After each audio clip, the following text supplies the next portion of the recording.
has been a week where some took their certificates of return and others got their party's mandates to serve in a corridor where some were called to serve and others served to quit. The carpets between the major parties seem to be wearing thin due to the sheer number of members or ex-members crossing from one side to the other. In Osun, the governorship contest may seem over, but the contestations rumble on. What is the meat of the matter? Also on Political Update today, massive mobilization for voter registration, but what may be the barrier hindering a certain segment of society? These and more in a moment. I am Fisayo Gonfui. Welcome.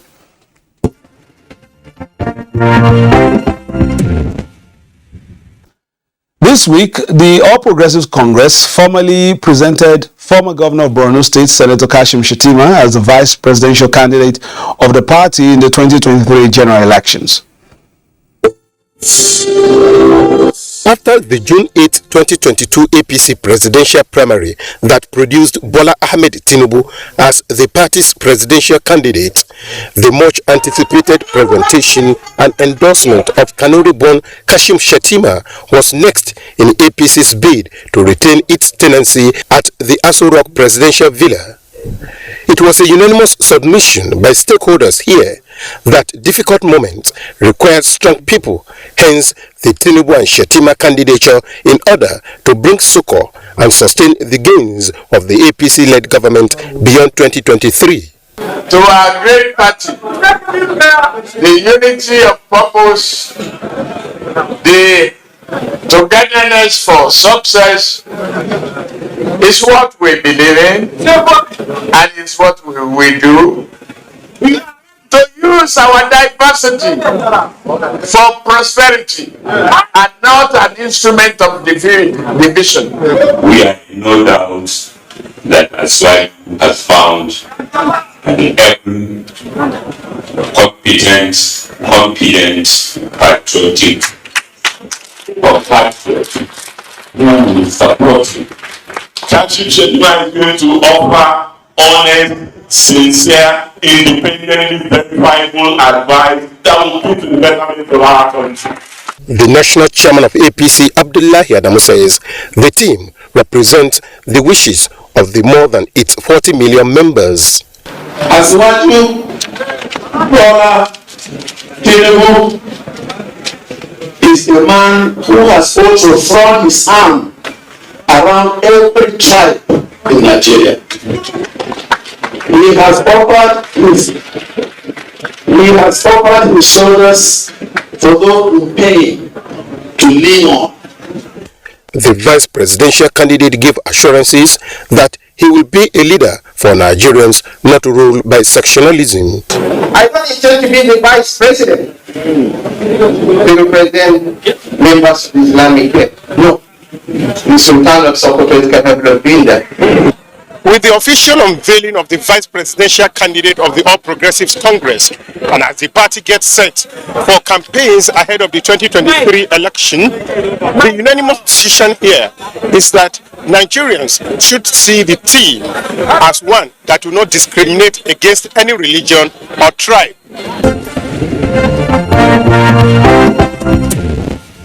Senator Kashim Shettima has since been received by President Muhammadu Buhari, who expressed the hope that his party retains the tenancy at the Aso Rock presidential villa beyond 2023.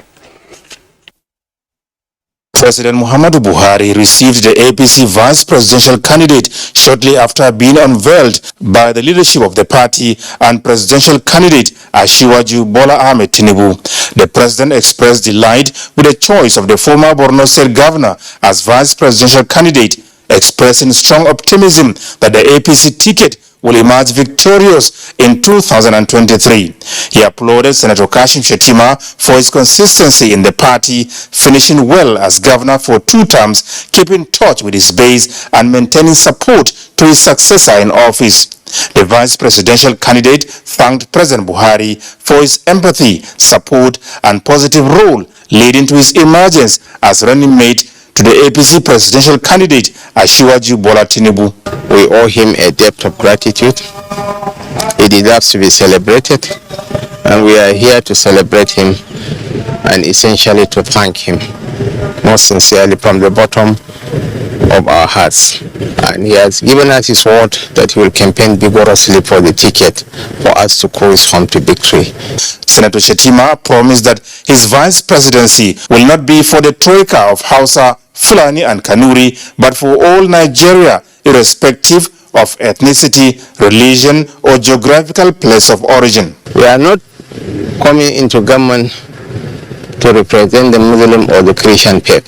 We are the Nigerian dream team that will catapult the country to a higher pedestal. We are the Nigerian dream team that will redefine the meaning and concept of modern governance. We are the Nigerian dream team that will continue from where the president is going to stop and take us further. So they have nothing to fear. There is no cause for alarm. We are one people with a common destiny. What is important is the Nigeria project. Its integrity and personality are never in doubt. He has one very important character that is not known to many. He's a true Nigerian. He loves Nigeria, and then he has the intention to unite the entire nation. That is one of his character. He doesn't want to discriminate anybody because of his religion or because of his ethnicity. So I think at the end of the exercise, Nigerians will be happy to have somebody like him. Because when he was leaving office, he entrusted the body of Khan to my humble self that I should treat them very well. And I hope he will replicate what he did at the state level, at the federal level. Apart from Governor Zulum, the vice presidential candidate of the APC was also accompanied on the visit by the Minister of State for Agriculture, Mustapha Baba Shehui. Also this week, Osun State Governor-elect PDP's Ademola Adeleke and the Deputy Governor-elect Kola Adeusi received their certificates of return at the INEC State Headquarters to Osun State. INEC Supervising National Commissioner in charge of Osun, Oyo and Ondo, Professor Kunle Ajayi, presented the certificates. The governorship election has come and gone, but the certificate of return confirms that Ademola Adeleke and his running mates have been duly elected as the next governor of Osun State. The joyous occasion afforded the governor-elect Ademola Adeleke the opportunity to appreciate the people of Osun State and God Almighty for his victory at the polls. Adeleke also reaffirmed unflinching commitment to his campaign promises. This victory would not have been possible but for the goodwill of the patriotic men, young and old. I am overwhelmed by your love and support, and I do not take this trust you have bestowed on me for granted. INEC National Officer in charge of Osun, Oyo and Ondo assured Nigerians that the Commission will now rest on its oars in sustaining the tempo of success recorded during the off-season elections as the general elections hold in 2023. I would like to thank every stakeholder that contributed toward the successful conduct of this election, from the National Peace Committee to our developmental partners. With the presentation of certificate of return to the governor-elect, the transition committee is expected to be set up for a smooth handover to the new administration on November 27th. In the midst of the congratulations and encomiums, the governor-elect has taken some time to focus on the current administration in the state.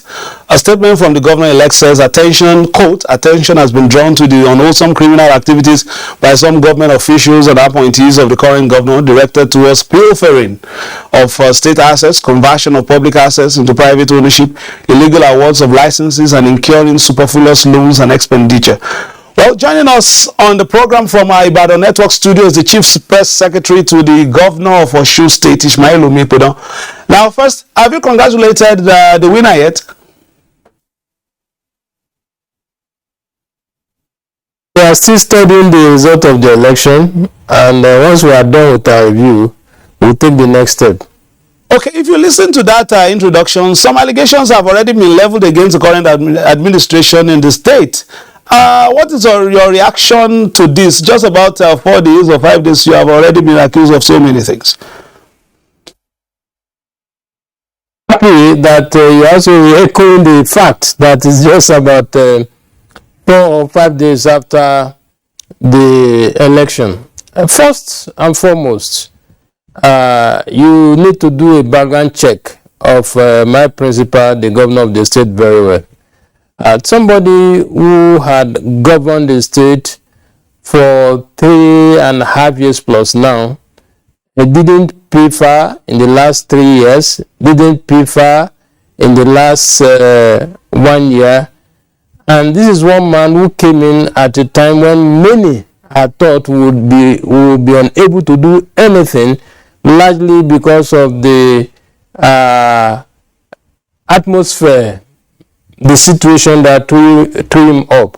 He came at a time when there was issue of non-payment of salaries, half salaries, single uniform, and a lot of challenges. But he's been able to stabilize the economy to the extent that even though we are not among the 10 most buoyant states in Nigeria today, I am proud to say that Osun, it's among the few states that are paying minimum wage.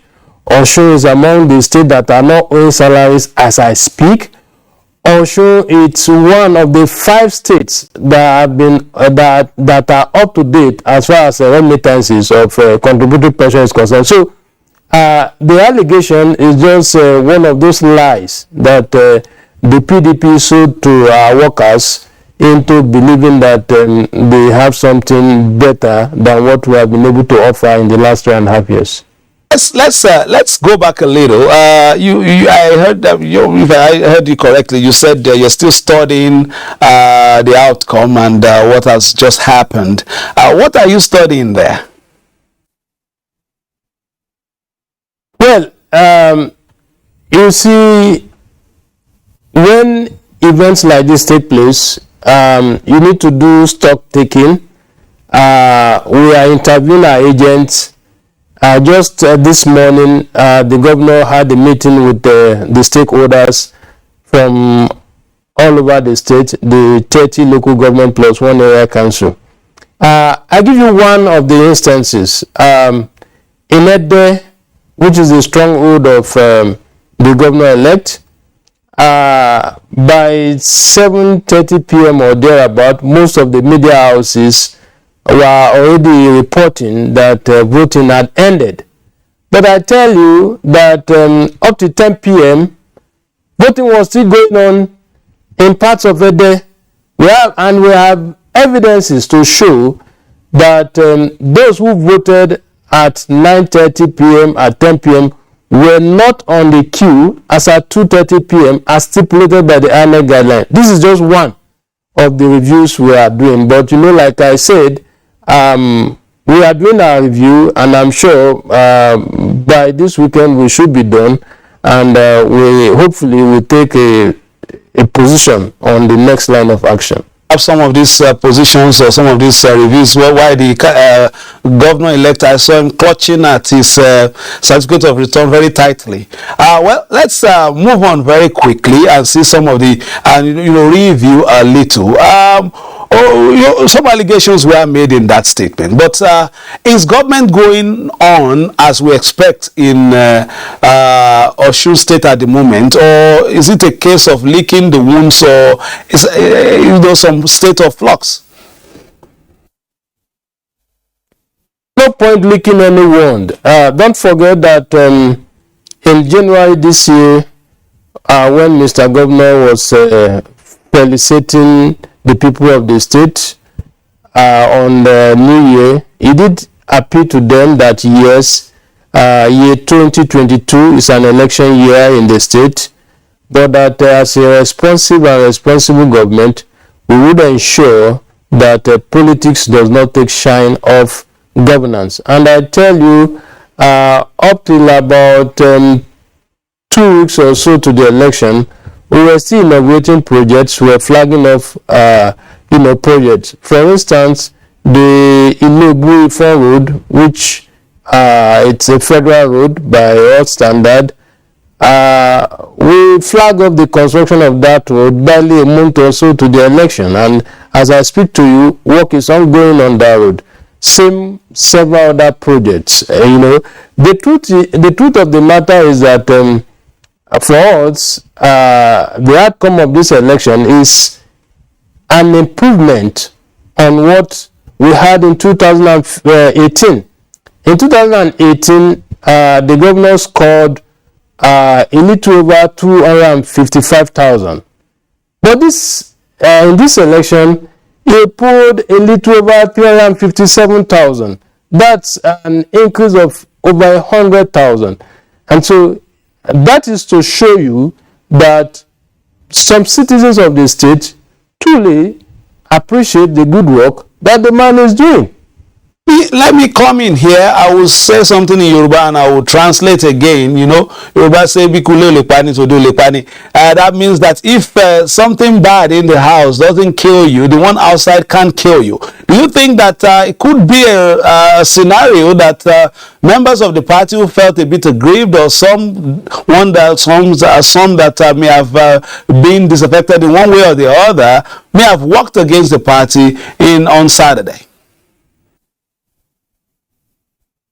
Well, I would want to give to that theory or line of thinking for the simple reason that majorly most people, especially our brothers who claim to be members of the Osun Progressive, led by the Minister of Interior, our former Governor, Ogbeni Ralph Aregbesola, they have been celebrating and trying to attribute whatever transpired last Saturday to them. But I see it differently. How do I mean?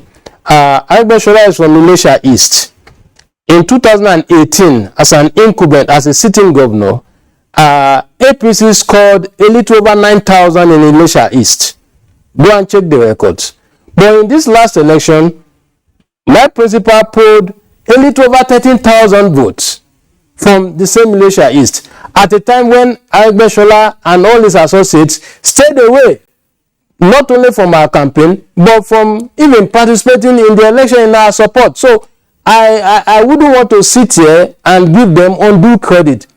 Fine, maybe they may have contributed, but for me, from the analysis I have done so far as a reporter and as somebody who followed the events in 2018 up to the election, and who had followed the events since 2018 up to this last election, I believe very strongly that the lies sold to the workers by the PDP did the magic.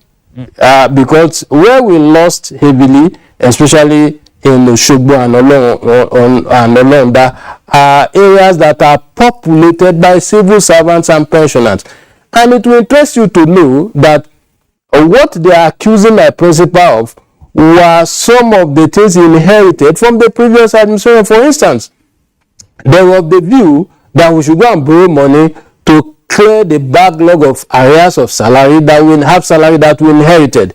They also wanted us to clear the arrears of pensions that we inherited. And we told them clearly, because we are a government that will not lie for any reason, we told them clearly that based on the prevailing economic situation, there was no way we could gather such humongous amount of money running into hundreds of billions to offset those areas. But the other man promised them that within 6 months that was possible.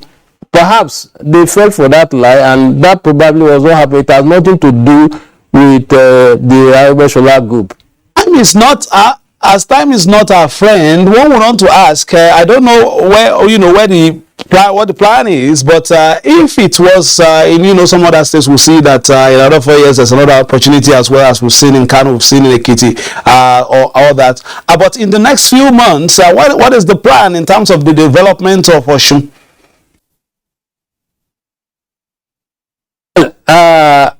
The way we have run Osun in the last 1.5 years is such that we have been able to put governance on autopilot, and that any reasonable and responsible person that comes in after us should be able to build on what we have done. But you agree with me that common sense is not common. But let me take one that will be common to this program. That's the last story of the day about INEC and correctional centers. Now, behind bars but not bad can best caption the desire of inmates of correctional facilities to also be part of the nation's electoral processes. However, it is not an easily workable scenario for now. 218 federal government custodial centers. The four walls of the custodial centers separate the inmates from voting on election day. A court in Benin ruled in favor of the inmates on their voting rights. Implementing this ruling informed this meeting. The modalities for this process needs to be worked out. But this contradicts the 2022 Electoral Act. Section 12, subsection 1 of the Electoral Act 2022 lists 5 qualifications for registration as a voter in Nigeria. And number 5, which is really critical to our discussion today, is that he or she must not be subject to any legal incapacity to vote under any law, rule, or regulation in force in Nigeria. Even if this can be implemented in principle, it is a long walk. Will inmates vote outside the prison or inside the prison? Will they transfer their registration to the correctional centers? Now, will political parties be allowed to campaign inside the correctional centers? Will observers and the media be allowed access to the correctional centers on election day? Will INEC officials be granted access to the correctional centers for voter education? But these are some of the issues that we need to carefully discuss and resolve before a decision is taken. However, in Africa, Kenya and South Africa are classic examples of countries where inmates vote on elections. Until all issues are cleared, the inmates just have to be indoors on election day for now. I just feel, what if a ballot box is stolen in the prison? Will that person now get more sentence or what? Well, we'll get to know about that in future. Final word from Ibadan. Ismail Obikudan is there. You just have about 30 seconds to round up. Your word to the electorate out there in Osun before we round up. Very quickly. Thank you very much. My appeal to people in Osun, especially the supporters of Governor Adegboyega Oyetola and the All Progressive Congress, is to see what happened last Saturday as a temporary setback, and by the grace of God, will come out of it stronger. Thank you very much, Ismail Obikudan, CPS to the Governor of Osun State. Thank you for joining Police Coordinator today. And thank you, viewers at home, for watching, being part of it. You know NTA is the finest, the largest and the best, where we give you the very best of political news, reviews, previews, and interviews. My name is Sisa Ogunfe, thanking you for staying tuned. All the best. Enjoy the rest of your weekend. And as I always say, it is the season, so play your politics for the greater good. Bye-bye now.